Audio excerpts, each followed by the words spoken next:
What if I told you ghosts were real? Rising from the grave to haunt the land of the living. I took a simple walk and discovered more than I ever expected.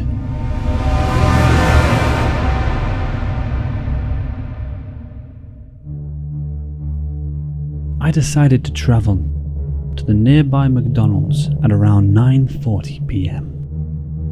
I had heard the rumours of that road, but I thought they were nonsense. I don't think that now. Hunger brought me to that path. Fear now keeps me from it. So, on this stretch of road, legend has it that it's haunted. And some say you can hear the squeak of the anorak of the woman who died here many, many years ago. And some people say they can still see her. Now, I didn't see anything on the night, but after reviewing my footage, I saw something that chilled me to the bone. And some people say they can still see her. What was that? Let's take a second look. There's something visible here on the edge, and it gets more visible as the video goes on, and I didn't notice it at the time. And she walks beside people as they're going down this lonely stretch of road late at night. And Jesus Christ, what is that?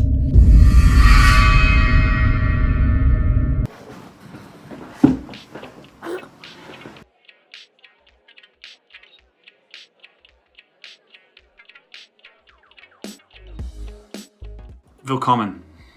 Here we are, episode 5. We're now into September. Today is the 2nd.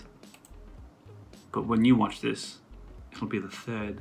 We'll be honest, I did expect to be in Berlin by now. But obviously things move slow. Which, I mean, my expectations were not based on anything. They were just, yeah, a month seems about right. But no, yeah, things move slowly, especially because of the health insurance, which is now confirmed. I'm now legally able to be sick and or injured, which is great. I've got a bungee jumping rock climbing group that I've been waiting to join up with, and now I can. And I can fall to my death, or near death, and I can be covered for it, so that's great. That's a lot of cheese.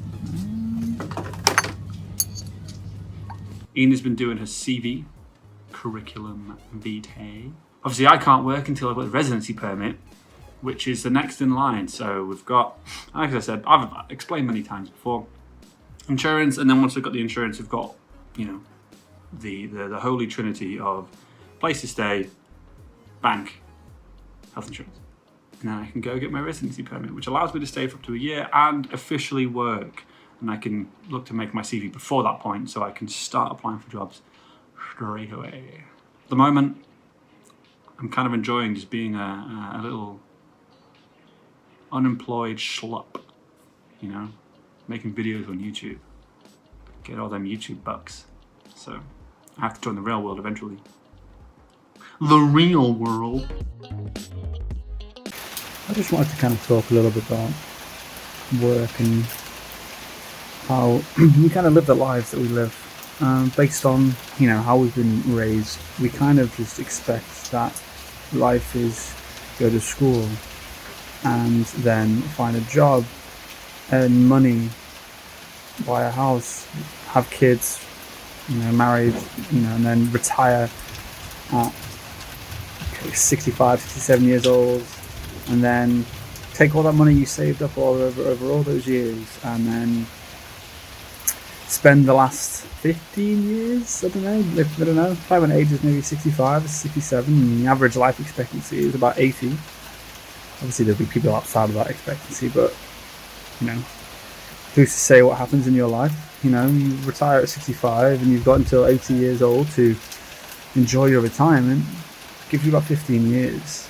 of truly free time, no work. It's not something I really want to do. I just don't think it fits with my philosophy that life isn't about work. Life is about living. What's the point? How many people do you reckon on their deathbed are there going, I wish I worked more? Probably not a lot. And I think the world is made up of so many different types of people that, yeah, there's going to be people that truly enjoy working and gain a lot of confidence and happiness from productivity. But there are a number of people who don't feel that way.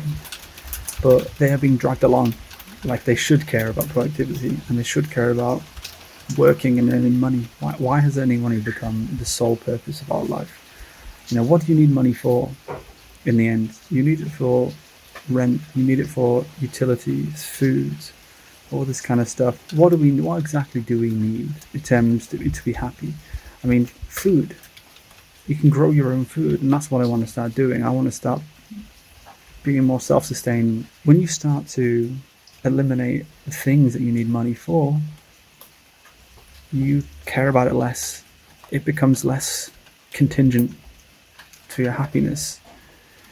Because obviously there's this idea that more money means more money, less problems. That's clearly not what the phrase is.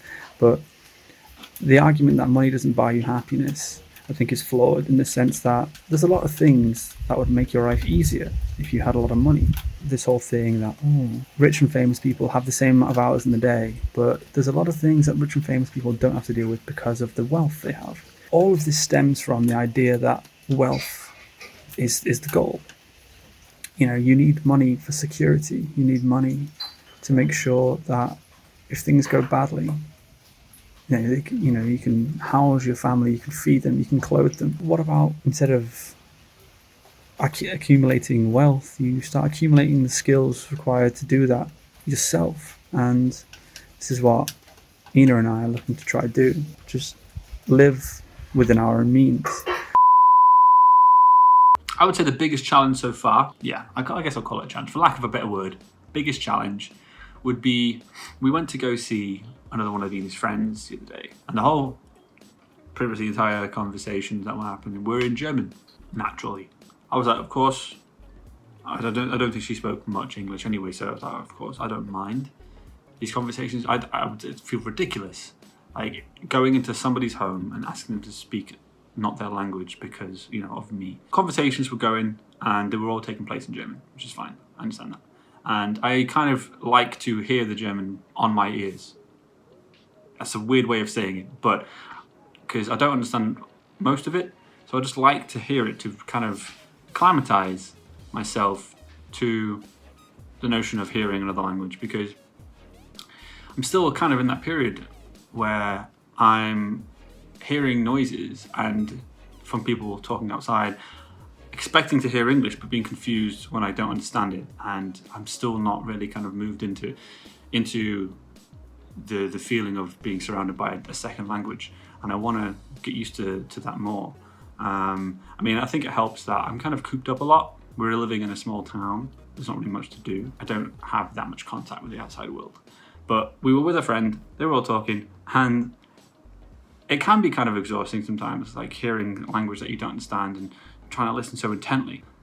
What I say is more challenging is knowing what's being said out of context, and obviously understanding some of the words and knowing the stories, because your partner is retelling stories that you were also part of. So you're sat there going, oh yeah, she's talking about this, and you're thinking, so right, okay, I can make a comment, I can make a thought, a response to be a part of this conversation. Spending so long trying to construct the sentence in German to make sure it's correct and that you're not, sound like an idiot. So we were walking the dog and he was pulling all the time. Oh man, I lost my shoes. That was funny. So yeah, I'm stuck between the rock and a hard place of trying to jump into the conversation and then kind of stumbling through a sentence, which, could be wrong. I know they wouldn't laugh at me or anything like that or think I'm stupid because I know they know I'm trying. I also want to come across as like, I can't lie, I'm doing it. not rushing myself. So waiting for the yeah, okay, I've got it, and then hitting them with it. Conversation's already moved on. Oh no, it's working again. Stupid. Little inside of my setup, I have just my phone propped up. Yeah, very professional.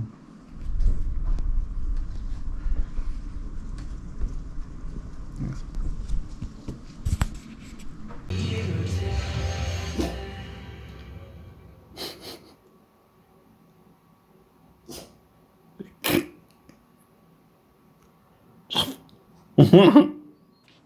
Last night we went out to let the dog out, and we stumbled upon something that could, in the deep of night, seemed rather unsettling, should I say. And it was a note left by somebody. It wasn't there the next morning, but it reads, "Hello, Claudia. Have you forgotten me?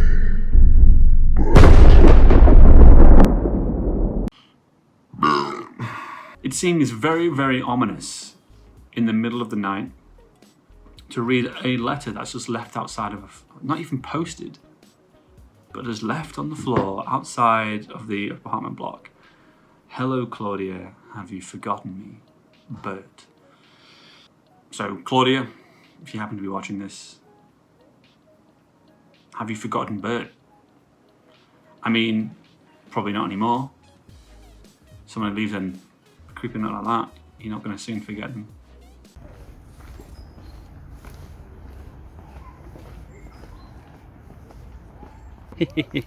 Don't fall.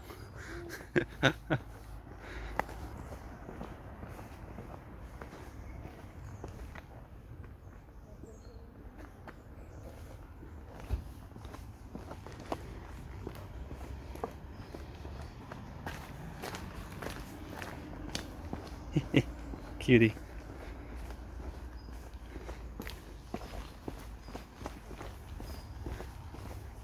Cutie pie. Yeah, I've decided to maybe do a Sims gameplay, which I'll be releasing soon. Recorded a few episodes. It might be good, it might be terrible, who knows. Figured I'm playing these games anyway, so I may as well make some content out of it. Why the hell not? Why the hell not? So, probably on Monday actually. First episode's finished, edited, ready for release. Let's come up with a name. What was the hard part? Come up with a name. Thank you for watching. Thank you for watching. Don't forget to like and subscribe. Smash the like button. Smash it to 1 million pieces. Like it so hard and subscribe so hard that future generations will be born already subscribed and liked and favorited and hit the notifications of bell buttons. Your great grandchildren will be subscribed to me. That's how hard I want you to hit those buttons. Or not. Whatever you want to do. Namaste.